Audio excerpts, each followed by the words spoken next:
अम्मी को पुलिस अपने साथ ले गई है। क्यों, क्या हुआ? मुझे नहीं मालूम।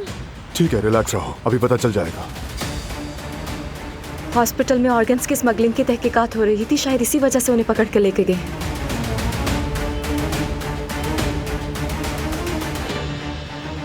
मैं तमाम लॉयर्स को भेजूंगा, फिक्र मत करो, परेशान मत होना। देवा, तुम दिलान को घर ले जाओ।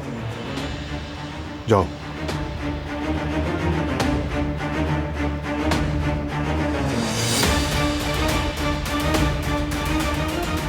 हमारी बात अधूरी रह गई, और मैं काम अधूरे नहीं छोड़ता।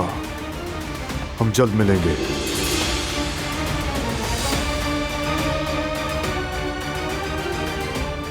हम जरूर मिलेंगे काराबे,